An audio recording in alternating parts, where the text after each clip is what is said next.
Hello, welcome to Locked on Sharks, the premier hockey podcast of your favorite team in the Bay Area. On today's episode, we're going to get you ready for the Hurricanes game on Friday night and then the Blackhawks game on Saturday night. Plus, William Eklund is back. Maybe, apparently, possibly. So all that and more on today's episode of Locked on Sharks. You're Locked on Sharks, your daily podcast on the San Jose Sharks. Part of the Locked On Podcast Network, your team every day.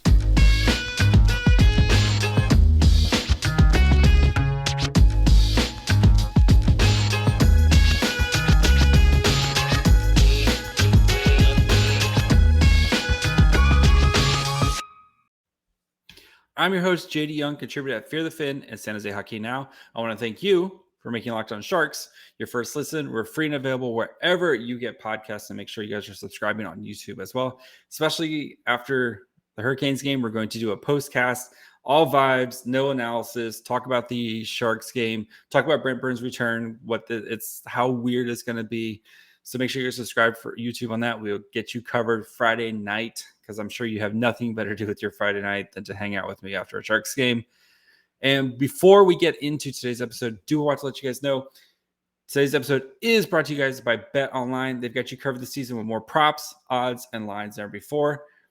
BetOnline, where the game starts. And let's start with William Eklund. So he was recalled from the Barracuda. They were on their way to Iowa today. They kick off their season in Iowa against the Iowa Wild. So I'm assuming he got to Iowa and they basically turned around and flipped him back to San Jose. That way he'll be available for the game Friday night. That's my thought, or at least that's what I'm thinking. So, but the big reason why is because we don't know the game status of Timo Meier. So Timo Meier and Mario Ferraro both dealing with upper body injuries per David Quinn, kind of cropped up this week. I'm guessing Timo Meier is more serious since they are taking the precaution of bringing William Eklund, especially since they don't really have, a lot of the kind of extra guys, your Svechnikovs, your Gadoviches, these guys are probably going to be kind of floating in and out of the lineup. Not really top six caliber type of guys. And with Eklund, I know they don't think he's NHL ready enough, but at least he has the top six potential compared to the other guys. So I think they're kind of swinging for the fences there. If Timo Meier's hurt, Eklund can at least play a top six role, and you can kind of shuffle the lines as you need to be. So with the hope that Alexander Barabanov can come back and help kind of, my guess would be help kind of lessen the load there. So don't know how the lines are going to look. We do know James Reimer is scheduled to start Friday night, so that means Capo Kakinen will be on Saturday night against the Blackhawks. And yeah, so again, don't know the lines right now. That's kind of the big story. Will William Eklund play? The worst thing would be if Timo Meier is healthy, which granted, I want Timo Meier to be healthy. I want to see Timo Meier play, but then William Eklund is a healthy scratch. And so he doesn't get to play in the Sharks game or doesn't get to play in the Iowa Wild games. And we have to wait another week to watch William Eklund play in the AHL. So, but we'll see. So we'll get most likely either Timo Meier or William Eklund. Maybe we'll get both, but we're getting at least one of them. So let's dig into these games. We'll start with the Hurricanes game because that is the Friday night game, and the Hurricanes, spoiler, they're really good. So looking at their latest lineup, they play one game already. They played the Columbus Blue Jackets, who it was a home game, little sluggish to start, but then rolled them 4-1. The Hurricanes are going to be good. So here's their forward lines. Teravainen, Sebastian Aho, Seth Jarvis, young, freaking absolute rocket of a shot, sniper, certified sniper territory already for Seth Jarvis. Second line, Andrei Svechnikov. Yeah, that guy.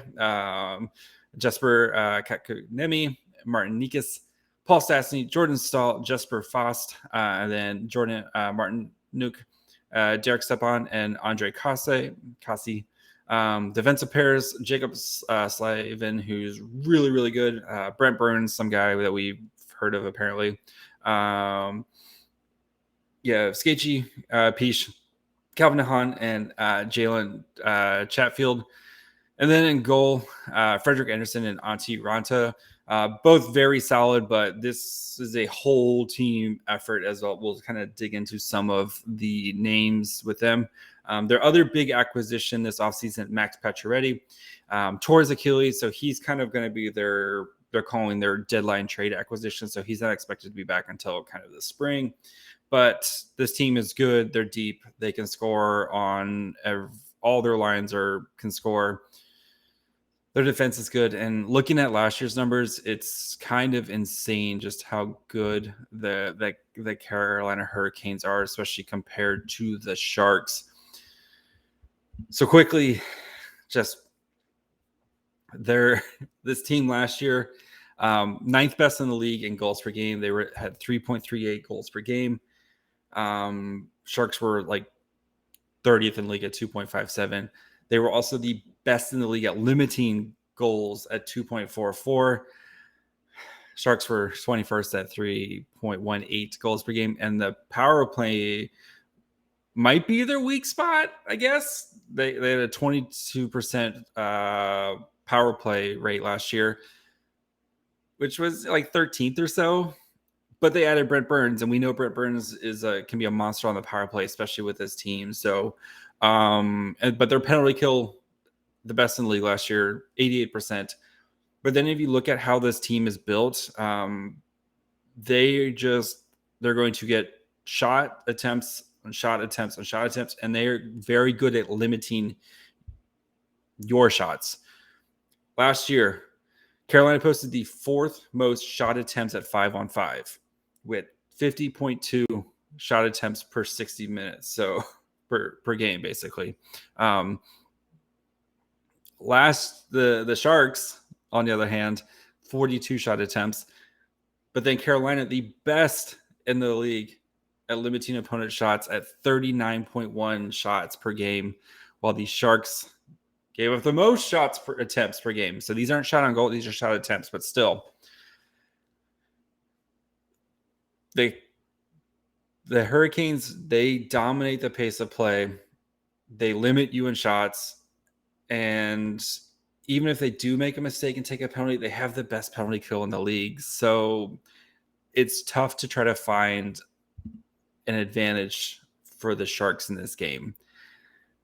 They're going to have to – this is probably one of those games – if the Sharks do end up winning this game, it's going to be one of those games where they get outshot like 45-20 type of situation, but they score 2-1, where it's just the Hurricanes get terrible puck luck. James Reimer stands on his head. And we know James Reimer is very, very capable of doing that, standing on his head. But the way this team is built, they're going to limit your chances, and they're going to control the pace of play and make you work for anything. And we'll see if the Sharks can respond to that and how they are able to do that. I think that's going to be their game. Their recipe for success is to hang in there, and then you have to take advantage of any chance you get. So before we continue, we look at the Blackhawks in a much different picture. Let's take a quick break, talk to you guys about one of my favorite sponsors, and that's BetOnline. If you guys know already, BetOnline has got you covered for your number one source for football betting information this season. Hopefully you did not bet anything on the Commanders-Bears game, because if you did, you are on a different level. But plenty of great games this weekend to bet on. Of course, you have the Chiefs and Bills, might be the game of the year. I like the Chiefs. I know the Bills are really good, but I just like the Chiefs more. And it's not my Dolphins. Actually, it's part of my Dolphins fandom. So I would take the Bills are actually favored in Kansas City. I would take Kansas City and the points. That's just me. So, but you can find all the latest player developments, team matchups, news, podcasts, in-depth articles, analysis on every game you can find. As always, BetOnline remains your continued source for your sports wagering information with live betting, which is super fun, especially if the Bills get up to a lead and you think your Chiefs are going to win that game, you live bet the Chiefs and makes that win even more special. So the fastest and easiest way to check out your favorite games and events, including MLB, you got baseball playoffs right now, you have MMA, hockey, of course, boxing, golf. So head to betonline.net or use your mobile device to learn more. BetOnline, where the game starts. All right, so I'll get to the predictions and kind of what I'm looking for at the end, but spoiler, I'm not predicting good things for the Hurricanes game. All right, the Blackhawks, much different team than they were last year, so the stats are a little misleading.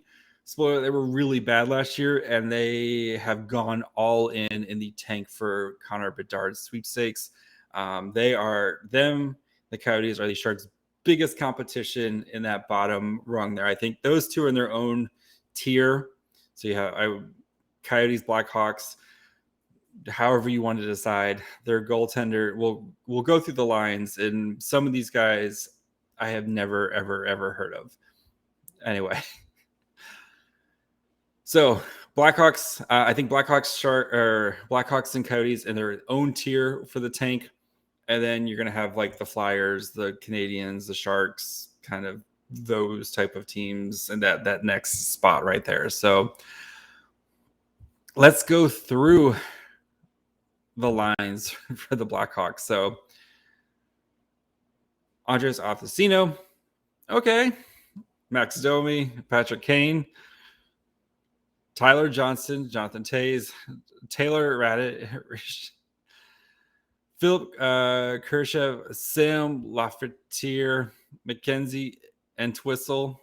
That's not even a real dude. That is Jahari Kahari, Reese Johnson, Colin Blackwell, Jack Johnson. Jack Johnson is playing first line defense, is first pairing with Seth Jones. Woo. Jared Torty, Caleb Jones, Philip Ruse, and Alec Regula. And I think Regula might be hurt. And then in goalies, Alex, old friend, Alex Stalock, and Peter Mrazek. Oh boy, that is a tank. That is, I salute you, Blackhawks fans, having to watch that night in, night out. Oh, brutal.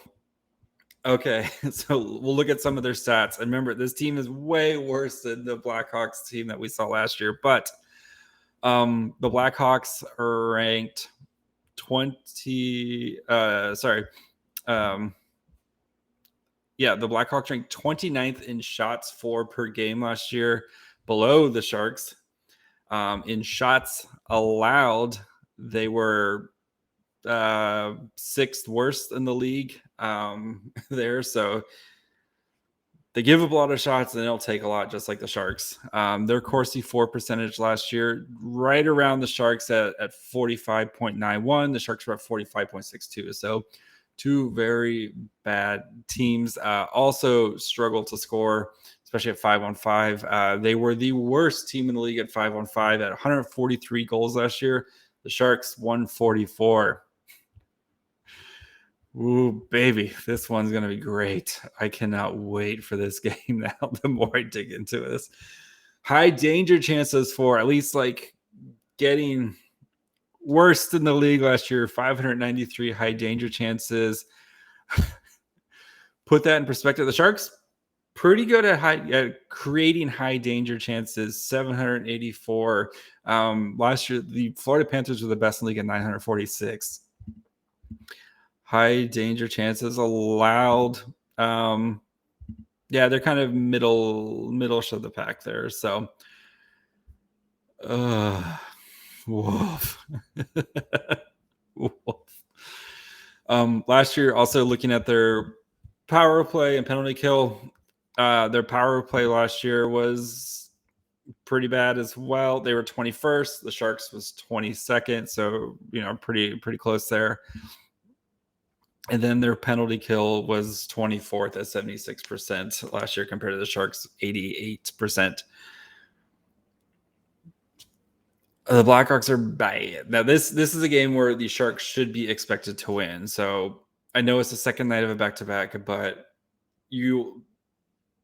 I read through the lines, and there's guys in there I had literally not heard of until I pulled up the lines. So I know it's the second night of a back-to-back, but the Sharks are a much deeper, more talented, like top to bottom, high. You compare the high-end talent. The Sharks have more high-end talent. They have more forward talent. They have more defensive talent, and the goaltending is not even close, right?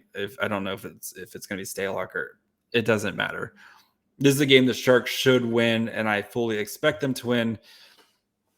I know the Blackhawks are not going to lose every game. That's just not going to happen. But that is a putrid roster, and they are looking towards the future. And that is, once Patrick Kane gets traded at some point this year. Oh man, they are brutal. So yeah, we'll get into what I'm looking for here in a second, but just looking where the Blackhawks were last year and where they are now, total rebuild. Good for them accepting the rebuild. We'll see you in June for the draft. So before we continue and gonna look what I'm looking for in both games, and then my predictions for the games. Let's take a quick break. Want to let you guys know about a new podcast. So thank you guys for making Locked On Sharks your first listen of today. Now for your second listen, go check out John Lund Unleashed Bay Area Sports Talk.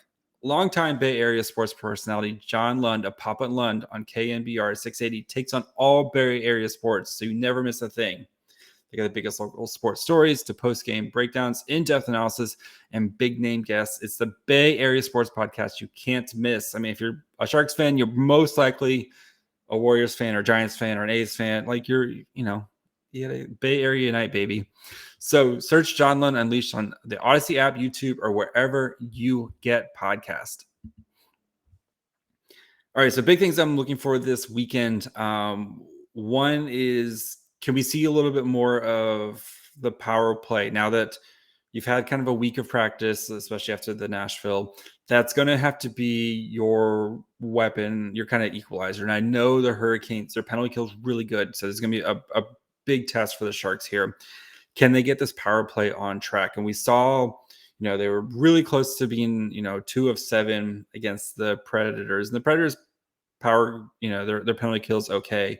But big test against the Hurricanes. So I want to see how this power play evolves, because again, I don't think the Sharks they're not going to be a very good 5-on-5 team. And we've kind of seen that, where they're going to have their moments and they're going to have their push. But when push comes to shove, I think mediocre to good teams are going to just kind of control the pace of play at 5-on-5.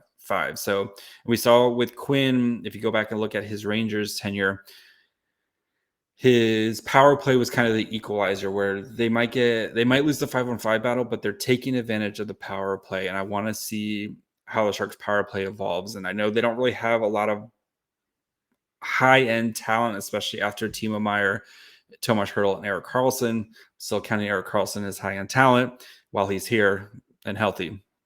So I want to see how these guys play, and I want to see this power play, and then expect the power play to be, I kind of joke, the meat and potatoes. They're going to kind of sling it around, take shots, and then try to score those greasy goals. And if Luukkonen's on there doing his thing, like, that is a perfect spot for him. And Nick Bonino, like, that's what those guys can do. So very meat and potatoes power play too. But I want to see this power play 1 start to click, especially with David Quinn loading up that power play 1. If it doesn't get going against the Hurricanes, I understand if they don't score. I want to see, you want to see kind of the pieces starting to come together. And when they play the Blackhawks, you have all the opportunities in the world to do something with the power play there. So please take advantage of it. So I also want to see the defense, how it looks. So Scott Harrington, of course, waived, sent sent to the AHL, but he was still practicing with the Sharks per Shang Peng. So it could be one of these paper transactions where they're just kind of getting it ready for when if they do need to bring somebody up type of situation. So I want to see, especially if Ferraro's out, then it's going to be really, really interesting because after Carlson, it's a whole lot of third pairing defensemen. I don't think Nunavard is going to be quite ready to play from the sound of it. It seems like Barabanov's more ready out of the two guys who are injured right now. But can they kind of tighten things up, and especially against this Carolina team that is going to put stress on you every line? You don't get a free shift. You don't get like, oh, cool, these guys come out. We can kind of hang out for a shift. No, these guys are going to put pressure on you. They're going to take shots, and they're going to put stress on you. That there's a reason why they're called the Corsi Cup champions, because that's what they do. They shoot. So can we see the defense? They've had a week to kind of get your S together here. Let's see if they can kind of put it together and then try to limit the shots on goal. So we know the Canes are going to take a lot of shots. Can you try to limit the shots on goal either by blocks or deflect, or just making them work for them so they're not clean shots, just straight on, you're not killing James Reimer. So I still think James Reimer is going to need to have a outstanding game for them to be in this. And I don't see the Sharks scoring more than 2 goals against the Hurricanes. So you have to limit them to 1 or 2 and then hope to take it to overtime type of situation. So we'll see. They might surprise me again. So the game plan, you gotta try to squeak out at least one even strength goal. And if you take advantage of any power play opportunities that you have, you got to try to get one in. So that if you get to 2, you hope James Reimer is on his A game, especially after a week off here. There's plenty of rest beginning of the season. And you just hang in there. So that's the game plan for that. That's what I'm kind of looking for, is how the game plan. For the Blackhawks, this should be a game where you should be able to kind of establish your game. And I want to, because the Sharks have a little bit, they've got to play their game against the Preds. We've seen that kind of in the first half of those games of being able to establish it, but then the game kind of gets away from them. And we saw that in the second period of the second game. And then the Sharks were playing catch up against a good defensive team, and the Preds were able to park the bus, right? Can they play 2 good periods? I'm not even asking for a full game against the Blackhawks. Just play 2 good periods and be the one to push the pace and establish your game. So that's what I'm looking for against the Blackhawks. I want to really see the power play do well. Solid defense. Don't let, I know Patrick Kane and Jonathan Tate, they're older guys now, and they're not the same guys. Don't let those guys kind of wreck shop, because they can still reach into the bag of tricks and do that every once in a while. So that's I know it's second night, but you haven't played in a week. Okay. Let's see how you guys perform there. So my predictions, I'm going to go with the Hurricanes, a 5-1 win on Friday night. And I think Brent Burns comes back and gets 2 goals against the Sharks. If Timo Meier plays, Timo Meier scores a goal. If not, give me an Erik Karlsson goal. So either Timo or Erik Karlsson, one of those guys scores. And then next night against the next night against the Blackhawks, Doug Wilson appreciation night. We're going to do it for Dougie. I'm going to go 4-2 Sharks win. They finally get on the board here, and the Blackhawks take a commanding lead in the Tankathon. But I think we'll see the Sharks kind of play against a much worse team and kind of see what, maybe we'll see kind of the David Quinn vision of what this team will be. So yeah. So again, thank you guys for listening. Make sure you guys are subscribing on YouTube. Friday night after the game, we'll do a postcast, all vibes, no analysis, kind of hang out, discuss what we see. Maybe the Sharks surprise us and it'll be fun. If not, we'll talk about, if we'll talk about Eklund's debut if he's there. We'll talk about Brent Burns. We'll talk about whatever, kind of we get from the game. So make sure you guys are subscribing on YouTube. Again, postcasts are YouTube exclusive, so make sure you guys go subscribe there. Also, please follow Twitter, Facebook, and Instagram over at Locked On Sharks for all those places, especially on Twitter. I'm going to be manning that. I don't know if I'll be able to do much of the Barracuda game on Friday over the weekend. It's kind of a little helter-skelter for me this weekend. Family is coming to town, but definitely going to do the postcast for you guys on Friday night for that. Make sure you guys are subscribing on Apple, Spotify, Google, wherever you get podcasts, Locked On Sharks. Also check out Locked On NHL, and of course, Bay Area fans, go check out the John Lund Unleashed Bay Area Sports Talk, or John Lund Unleashed. So there it is, podcast. So follow me on Twitter at myfryhole, and I will be back. New episode of the podcast on Monday. Until then, bye, friends.